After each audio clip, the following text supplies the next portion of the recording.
though the US and Europe have fallen out so dramatically, China-Europe relations will not automatically improve as a result. There are several rather peculiar reasons behind this. One is the European mindset. Europeans have always carried themselves with a sense of superiority. Now that China has overtaken them, that sense of superiority has been shattered, replaced by a feeling of imbalance. As a result, China is cast as the dark power backing Russia.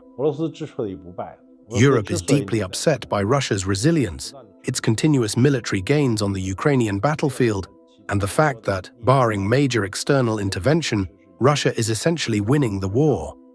This unease has led the Europeans to place the blame on China.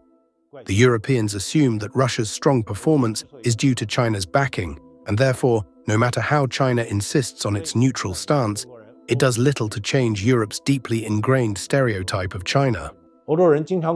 From this perspective, Europeans frequently tell China in public statements that if China wants to restore relations and deepen cooperation with Europe, it must sever ties with Russia.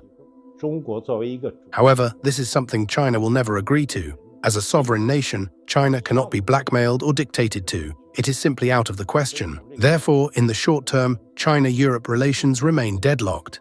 In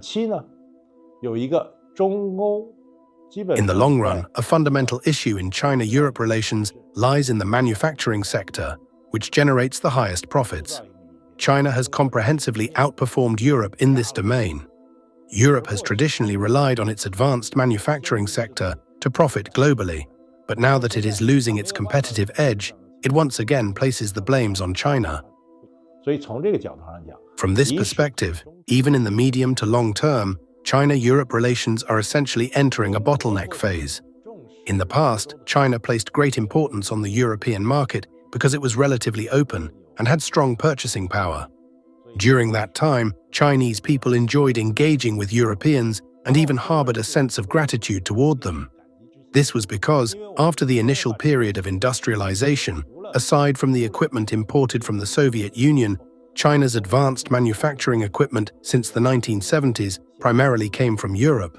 To some extent, China felt a sense of appreciation toward Europe and was willing to strengthen cooperation, even if it meant making concessions. But Europe's close alignment with the US over China policies has strained the bilateral relations in recent years. Particularly under the leadership of Ursula von der Leyen and her administration, the EU has moved significantly closer to the US, almost becoming an echo chamber for American policies.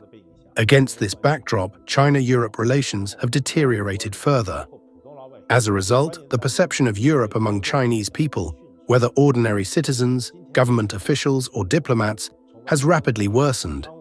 Today, from Chinese diplomats to trade officials, government leaders, and the general public, there is no longer a strong sense of gratitude toward Europe. Many now believe that Europe's current predicament is, to some extent, self-inflicted.